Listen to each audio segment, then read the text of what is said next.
Hello friends, welcome to our channel Hyderabad brothers. The girl friend movie review అనమాట.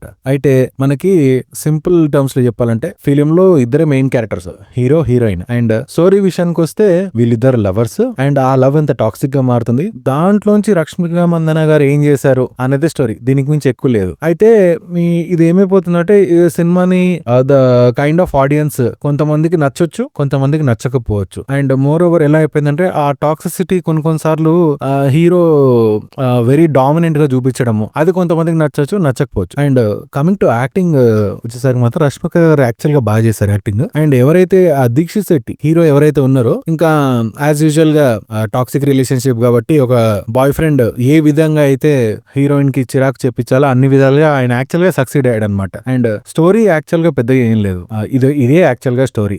And more over ఏమైపోతుందంటే first half second half అంతా కలిపితే మనకి only మనం acting base వరకు చూసుకుంటే మాత్రం సినిమా నచ్చుతుంది. బట్ యూజువల్ గా మనకు కొన్ని కమర్షియల్ ఎలిమెంట్స్ వెతకమనుకోండి, అసలు ఈ స్టోరీ లైన్ దానికి సంబంధించిందే కాదు. బికాజ్ ఇప్పుడు ప్రస్తుతానికి కరెంట్ వరల్డ్ లో జరిగే ఒక రియల్ ఇష్యూని రాహుల్ రవీంద్రన్ గారు రిప్రజెంట్ చేశారనమాట. అండ్ మనకి అన్ని సినిమాస్ లో ఉన్నట్టు ఈ సినిమా కనుక ఎక్స్పెక్ట్ చేసి చూస్తే మాత్రం హాఫ్ ఆఫ్ ద పీపుల్ కి నచ్చకపోవచ్చు. బట్ దీన్ని యాక్చువల్లీ ఎట్లా అంటే వెరీ న్యూట్రల్ మైండ్ సెట్ తో చూడాలి. That's where you will actually appreciate the performance of characters. Especially Rashmika Mandanna గారు once again she proved why she was chosen for this character లాగా మనకు అనిపిస్తుంది అనమాట. అండ్ ఫైనల్ గా తన క్లైమాక్స్ లో ఈ రిలేషన్షిప్ నుంచి బయటకు వస్తుందా లేదా, తన సైడ్ నుంచి రిప్లై ఎలా ఉంటుంది after all this situations which he faced from like towards her, అది కూడా హీరో ఎట్లా డామినేట్ చేశాడు అనేది మనం యాక్చువల్ గా సినిమా చూసి తెలుసుకోవాలన్నమాట. అండ్ పెద్దగా ఆ లెవెల్లో చెప్పాను కదా, కమర్షియల్ ఎలిమెంట్స్ ఏం వెతకండి. మీకు ఒక లైక్ మోస్ట్లీ ఈ కాలంలో ఉన్న